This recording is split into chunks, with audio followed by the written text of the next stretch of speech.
First తీసుకోవాలంటే tea Krishna గారండి. అవునండి. ఆయనకి నేను రుణపడి ఉన్నాను, థ్యాంక్స్ చెప్పుకోవాలి. ఎందుకంటే ఆయన ఎక్కడున్నా ఆయన బ్లెస్సింగ్స్ ఉన్నాయి. తనలో ఒక నటన ఉందన్నది నేటి భారతంలో తీసుకొచ్చాడు బయటికి. తీసుకొచ్చి నాకు రావాల్సిన పేరు అద్భుతంగా వచ్చింది.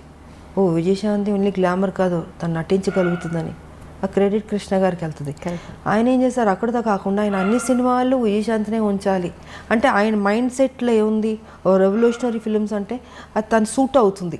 ఆయన రాసుకున్న కథకి ఆ పాత్రకి తను న్యాయం చేయగలుగుతుంది, తన ఎక్స్ప్రెషన్స్ బాగా రాబట్టగలుగుతుంది, సో బాగుంది అన్నది ఆయన మైండ్లో పెట్టుకుని ప్రతి సినిమాకి ఇంక తనే ఉండాలి, శాంతమ్మే ఉండాలి. ఆయనతో ఆప్యాయతగా పిలిచాడు శాంతమ్మని.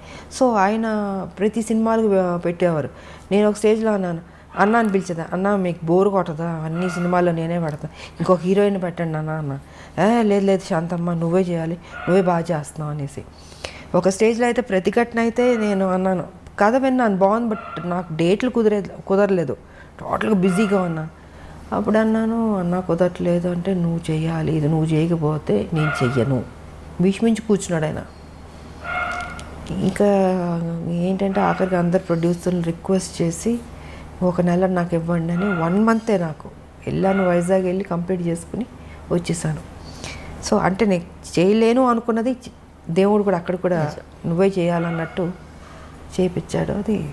అదొక మలుపు. మళ్ళీ సూపర్ స్టార్ అన్నది ప్రతిఘటనతో స్టార్ట్ అయింది నాకు ఆ టైటిల్. కానీ అప్పట్లో ప్రతిఘటన అంటే ఒక రెవల్యూషన్ తీసుకొచ్చి అసలు యాక్చువల్గా చాలా చిన్నమ్మాయి నేను. ఎగ్జాక్ట్లీ అందరూ ఏమన్నారంటే అదేంటి కృష్ణ మరీ చిన్నపిల్లతో యాక్ట్ చేపిస్తున్నావు, ఒక లెక్చర్ క్యారెక్టర్ అంటే ఒక 30 ఏళ్ళు 40 ఏళ్ళు ఊహించుకుంటారు, బట్ ఆల్మోస్ట్ చాలా యంగ్ నేను అంటే అందరూ క్రిటిసైజ్ చేశారు. అదేంటది ఆవిడ మరీ చిన్నపిల్ల ఉంది, చేయగలుగుతుందా, చేయలేదు, తప్పు చేస్తున్నావు, డెసిషన్ రాంగ్ అవుతుంది అని కృష్ణ గారితో అంటే నాకు తెలుసు ఏం చేయించాలని కొంచెం గెటప్ అంతా వేసి మూడేసి కొంచెం పెద్ద అమ్మాయిలా కనపడేటట్టు చేసి నేను కూడా ఛాలెంజ్గా తీసుకున్నాను. ఎప్పుడైతే క్రిటిసైజ్ చేశారో నువ్వు చేయలేవేమో అని, ఎందుకు చేయలేను, నన్ను ఎప్పుడైనా అలా అంటే నాకు నేను ఊరుకోలేను, ఇంక దాన్ని ఛాలెంజ్గా తీసుకుంటాను.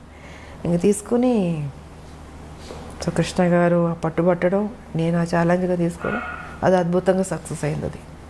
అది మలుపు తిరిగింది నా లైఫ్ దాంతో. మీలో నటనని బయటికి తీసుకొచ్చింది ఒక మాస్. అందరూ గ్లామర్ని చూస్తే ఆయన మాత్రం మీలో ఉన్న అంతే. ఫస్ట్ కృష్ణ గారికి క్రెడిట్ వెళ్తుంది. దాని తర్వాత మిగతా వాళ్ళందరూ మంచి డైరెక్టర్లు, గొప్ప డైరెక్టర్లు పనిచేస్తారు, బట్ డిఫరెంట్ క్యారెక్టర్స్. బట్ ఆ అమ్మాయిలో ఆ టాలెంట్ ఉన్నదని తీయాలి కదా ఎవరో ఒకళ్ళు, అది టీ కృష్ణ గారు. అవునా.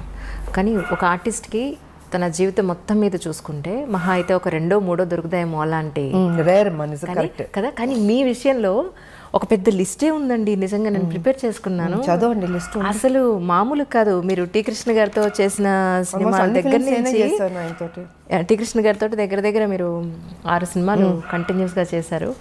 అన్నింటికన్నా మించి అసలు మీరు చేసిన సినిమాలన్నింటిలో అద్భుతమైన ఆర్టిస్ట్ని బయట తీసుకొచ్చిన సినిమాలంటే 10ల సంఖ్యలో ఉన్నాయి. ఎవరికన్నా 3, 4 చెప్పుకోవడానికి ఉంటాయి అసలు. అలాంటిది యూఆర్ రియల్లీ బ్లెస్డ్ అండి నిజంగా. అది మా అందరూ దేవుడు ఎందుకో నా మీద కొంచెం ప్రేమ ఎక్కువైనట్టుంది, అందుకే అంత మంచి చేశాడు నాకు.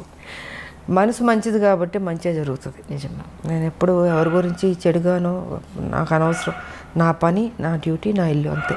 ఇదే నా ప్రపంచం అనుకున్నాను నేను.